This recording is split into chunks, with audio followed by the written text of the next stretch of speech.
So let's get started about some of these great questions that I have received. The first of which was actually directly submitted to me on the blog. If you head over to trinitydigitalmedia.com/contact, that's where Justin Koby left this message. And he says, for the Q&A, we are currently working to implement video streaming online with our worship service. Currently, we are running some low-definition security cameras for the video feeds. We are a small church that is working to grow. Since we are on a tight budget and don't have anybody available to man the cameras, I'm considering running a higher definition fixed position security camera for the camera feed. What are your thoughts on running an IP security camera for the video feed? I'm specifically looking at the Zavio F7210 as our first camera and using ManyCam for the video switching and interface to the online streaming provider. Hope this makes sense. Email me if you need any additional information. Yeah, Justin, makes perfect sense to me what you're trying to do. I don't know that I would recommend it, but it makes perfect sense to me. So here's the thing. I looked at the sample video footage from that camera and it looks fine. The concern that I have is that it's IP based, and you might run into a problem getting the video from the IP based camera into ManyCam. Now what you can do is you can ManyCam is free software, ManyCam, and you could have the image up on your computer and basically capture what you see with part of the interface, but you're going to get some latency, and with the audio that might provide you a bit of a problem. So what I'd recommend instead, believe it or not, is a webcam. So I'm using the Logitech, well, it's an HD 1080p webcam, and they're very inexpensive, and they can plug directly into your computer, and you can give that a shot. Additionally, the advantage of this is you can maybe pick one up at Best Buy or Radio Shack or somewhere local, test it out, and if it's not right for you, take it back. And then you would know. So the IP-based portion of the security camera is what I'm most concerned about. Generally speaking, they're poor quality, but this particular one looked like it was pretty good quality. So with enough light, which might also be a problem, with enough light, I think that it won't be as bad as it could be. Next, Menendeza on churchmedia.net says, greetings to all. I'm trying to split the HDMI output from a laptop to go to a mixer and to go to a projector. The laptop and the mixer are close to each other, but the only available port on the mixer to receive the signal is a DVI port. The projector is about 75 feet away and can only receive the signal as HDMI. I'm considering to use a Canon X Pro IP HDMI converter, split the signal from the HDMI output of the laptop. I'm thinking of using HDMI to DVI converter for the mixer, but I'm concerned about having two layers of converters on that signal going to the mixer. Any better ideas? Thanks. Yeah, first off, if you can avoid using HDMI until right at the projector, that's what I would do, because HDMI, as I've said over and over again, is engineered to fail. So that's the first thing that I would do. But let's assume you can't do that. Maybe the computer doesn't go out HDMI or anything but a HDMI, etc. So what I would do is I would get an HDMI distribution amplifier to split the signal. That should be fine.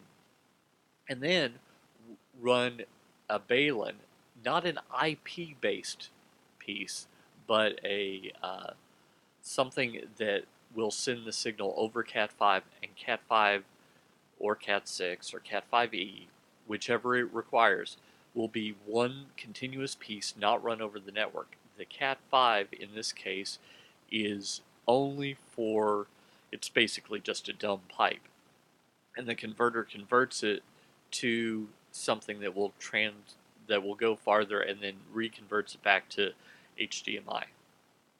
If you do that, I think you'll be okay.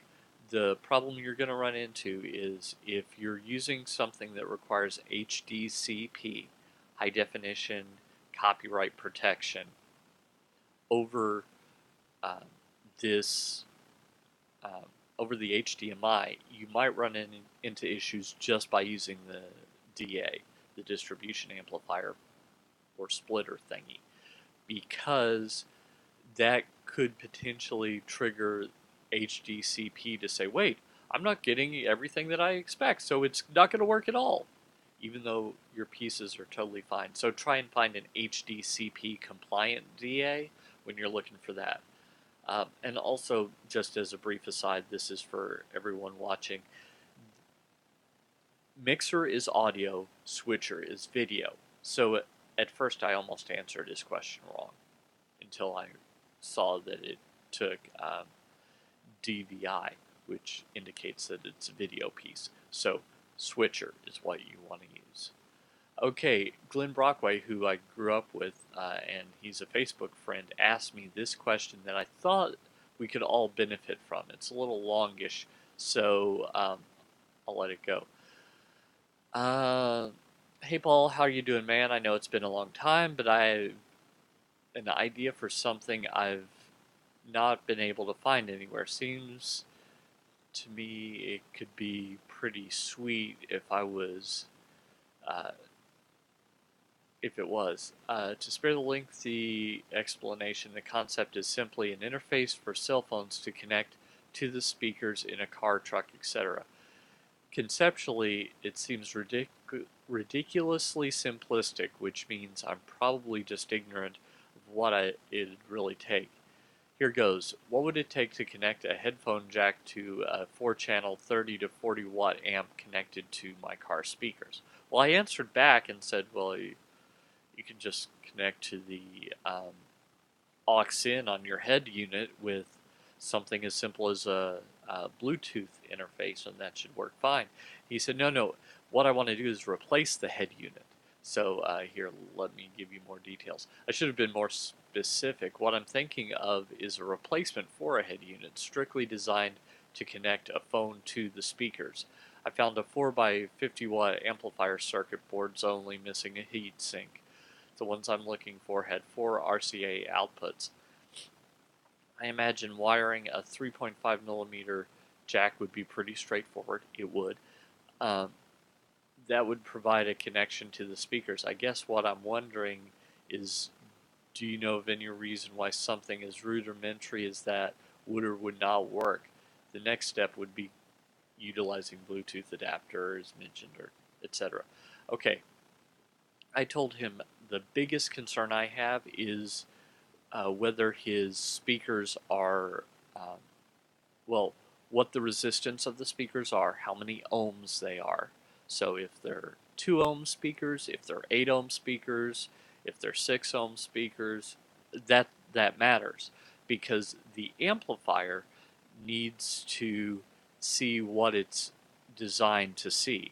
So if the amplifier is an 8 ohm amplifier and you put in 2 ohm speakers, you're screwed.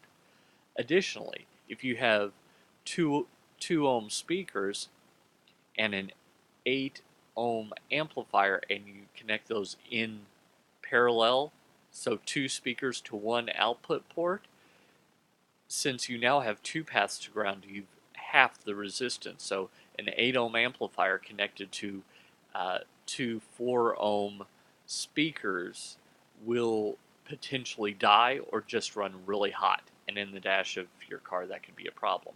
So, by the way, the reason I'm answering this on this show is because it might affect how you're hooking up speakers either in your sanctuary or in a portable situation.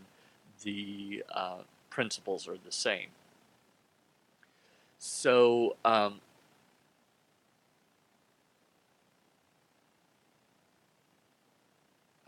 let's see here. I figure on using standard OEM speakers, there would be less chance of fouling up the ohms. On the other hand, I don't have much faith in many things from Chinese wholesale sites. Haha. That does give me some information to work with and research. Thank you. I did write him back and say just make sure that they're 4 ohm stable, or that they're stable to the amount of resistance that you're sending to the speakers and not the other.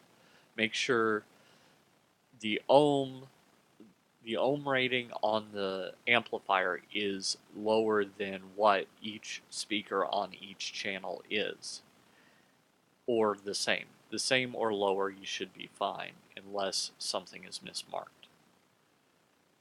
And then he said,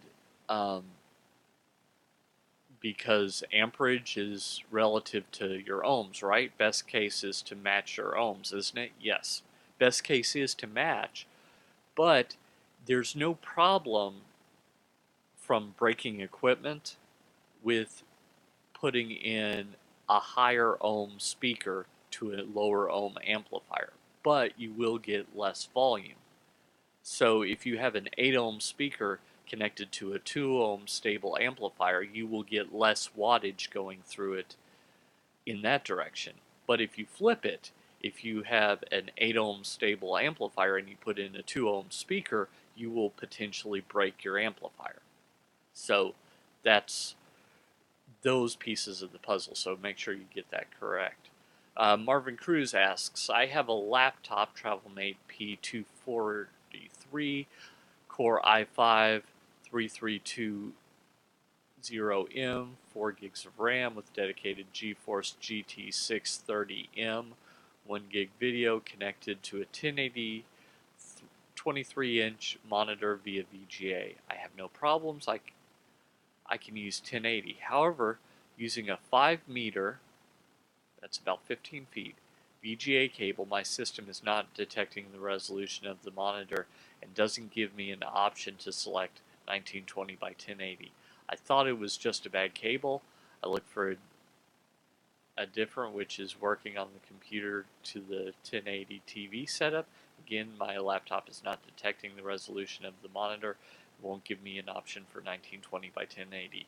Any thoughts on why this is happening? Okay, 15 meters, or 15 feet. Let me make sure that I'm remembering that.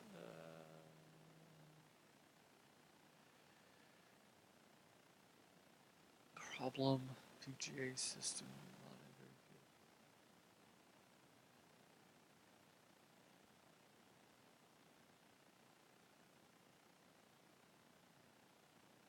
I can use 5 meter. Okay, so 5 meter is about 15 feet.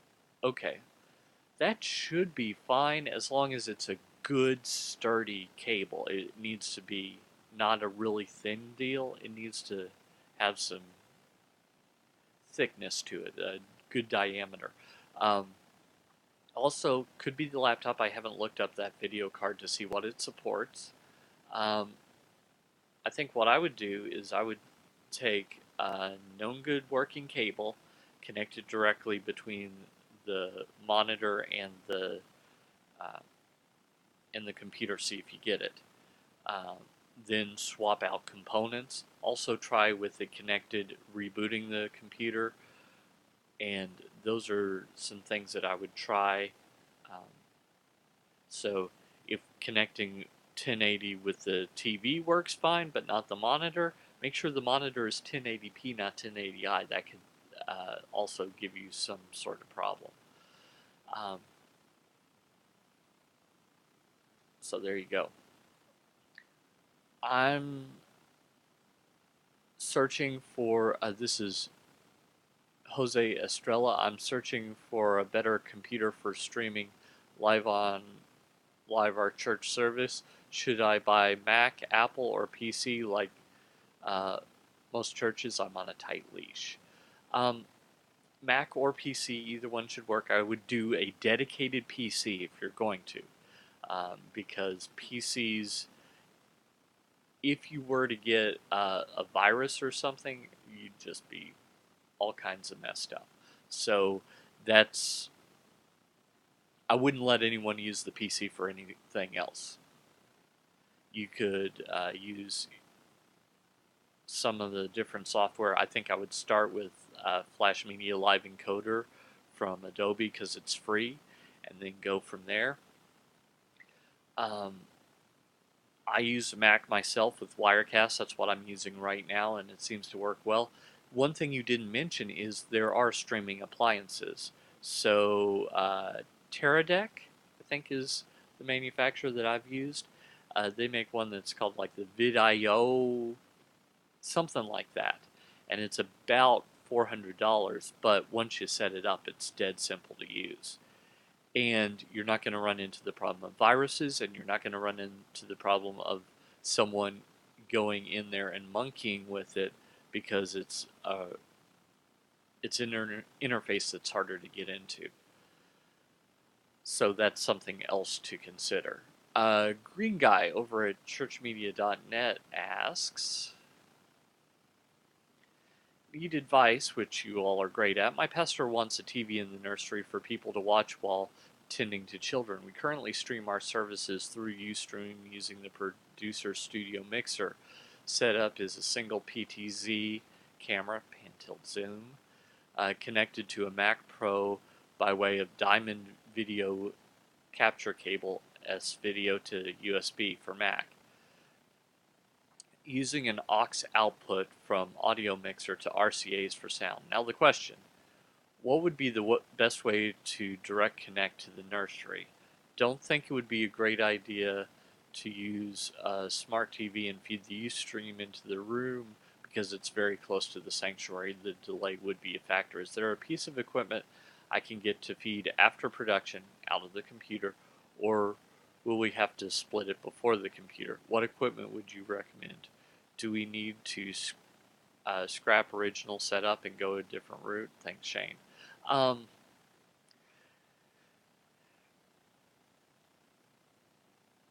If you have the ability to output it, you can absolutely split that. You need to make sure that there's not too much latency, because there might be some introduced by the computer. If you don't want any noticeable latency whatsoever, I would split it before the computer and run that into an RF modulator and modulate the RF signal and modulate the video signal and the audio together onto like channel 3, tune it into an SD TV, and you're done. You just run that over RG6. So that's pretty straightforward, but if you're doing some production you want the people to see, then it becomes a little different. So I don't know why people think that it's a good idea to call me during the show. So that's what I would recommend. Next, ProPresenter question, as promised. Hi. Gear Christofferson on Church Tech Leaders asks, hi, I chair the media and communications group in our church in Norway, just outside Oslo. We are looking at Easy Worship and ProPresenter. First off, go with ProPresenter. Question 1. What are the ProPresenter capabilities when it comes to Bible text in another language? Can I import a Bible text with chapter and verse references, etc., and then allow a search to that as it would the English text? I think you can. Question 2. If yes to question 1, are there any format requirements? No, there aren't. Question 3. Are there any format restrictions of importing song text? No. So the answer across the board is going to be ProPresenter. ProPresenter is a great piece of software, and I recommend it every chance I get. If you've listened to these Q&A shows, people at Renewed Vision contact me because I recommend ProPresenter so much that you need to sponsor this show. I mean, I love ProPresenter. but maybe you don't need to sponsor the show because I, in fact, love ProPresenter. ProPresenter is great. So, another question, let's see, it is right here, not there. Okay.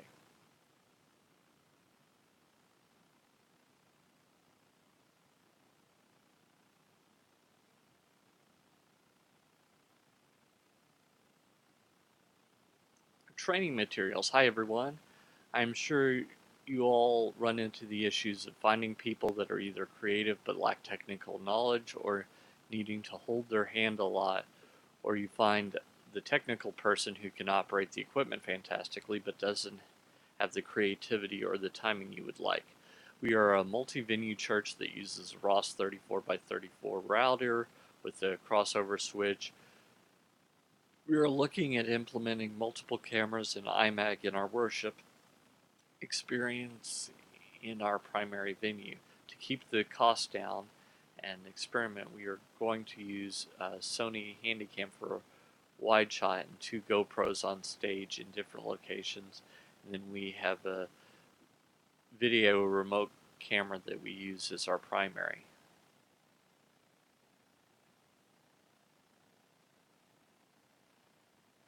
We are a multi-venue church.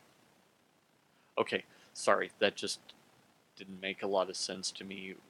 Why you're a multi-venue church and you're trying to keep costs down. Okay, some new roles we are implementing are director to call queues, switcher, router, and camera operator, all in a separate control booth. Currently we have one person each Sunday in charge of recording a DVD, recording to Mac Pro, countdowns for all venues, switching, routing, controlling a single camera. Okay, that doesn't make as much sense to me either. Some computer graphics and duplication is in the control booth. These guys are studs, however, that's his words, not mine. However, with that much to do, it's hard to add any more to their plates or be too creative. We're starting a new system of seasons for our volunteers, so they'll be doing a big push over the next 10 weeks or so to bring in new volunteers to fill some of these new roles. I'm worried about having a lot of untrained people that will all need to be trained at the same time, so I'm looking to put together some material to help you. If anyone has any good free training materials going over the topics below, it would be greatly appreciated. Control booth communication, camera framing, white balance explanation, flow for live camera transitions during worship, examples of shows, event services with control booth communication, anything else that might be helpful in this situation. ChurchTechCast.com. I do all kinds of great stuff. So if you're not watching that, you don't know, so I'm going to make sure that I respond back to that. So I do all kinds of free stuff that helps you exactly. Broadcast in the sanctuary. I'm currently trying to find case studies or useful information to bring up the idea of broadcasting our services in the sanctuary. We are currently using PowerPoints with scripture. My goal is to connect with the younger generation as well as add life to the service. Any thoughts or feedback are appreciated. Okay, that, by the way, was Brian Kudma on Church Tech Leaders. That's not the right reason to do it. What you're suggesting is called iMac, image magnification, iMac for short. And the reason that you do iMac is to eliminate bad seats. You change viewing angles, make things larger. It's not to make it cooler. It's not to add life to the service. So if your room is too small, it will not help. It's to help people in the back. That's the purpose of iMac. So I'm a little concerned with your reasoning behind that. Basically, iMac is expensive. It takes up screen real estate when you could use it for sermon support and other things. to help use of the service. So that's what I would be concerned about doing. Basically, you're going to need multiple cameras, at least 2, 3 or more would be better. A video switcher, not a video mixer. A video mixer does not exist. A video switcher does. And I would do it all in HD. It's 2014 now. You're buying equipment for the future. You're not buying it for the present, so I would not buy anything standard definition. Think about, you want this equipment to last 3 years or more, right? So you're in 2016, 2017, would you want to be using standard definition equipment? I don't think so. So that's what I would recommend. And finally, mirrored projection. We have a Panasonic projector with the shortest throw we could get, and we use it on occasion for rear projection. We are trying to move to rear projection screen even further away from our pastor. Has anyone tried the mirror approach to shortening the throw distance? And are we basically shortening the distance, literally the measured distance to the mirror, or is there more to it than that? That's what the mirror does. It shortens the distance. At our satellite campus in Frankfort, Kentucky, we actually have 2 mirrors. So the projector shoots this direction, then there's a first mirror that bounces this direction that's fairly close. Then there's another mirror. I'm trying to do this up here that's huge, humongous, that bounces onto the screen. So basically we have like a periscope operation. And if you imagine a more traditional, like a Baptist church with a baptistry on the pulpit, that's what we replaced with our projector screen. We inherited this building, so we ripped out the baptistry. We use that for, we use a portable baptistry, the once every couple of months that we do baptisms, and then every week we use the projector screen, so that was a better use of the space. So what we're doing is bouncing it off those 2 mirrors. One thing you should know, these are not off-the-shelf mirrors from Walmart. They are first surface mirrors, meaning that the shininess is not behind glass, it is supported by glass. So you don't get any convergence issues from the light bouncing through the glass and then back through the glass, which can cause things to get a little wonky. So they're more expensive. At the time we did it 6 years ago, was the largest surface first mirror that daylight had ever created. So it absolutely works, and it does shorten the distance. And we're rear projecting, so it's a great idea to do. If you have any questions or comments yourself, feel free to hit me up at trinitydigitalmedia.com/contact. Hit me over on Twitter, Paul Allen Cliff, that's PaulAlanclif, and I hope that all this information will help you to go out and change eternity. Until next time, I'm Paul Allen Clifford with trinitydigitalmedia.com.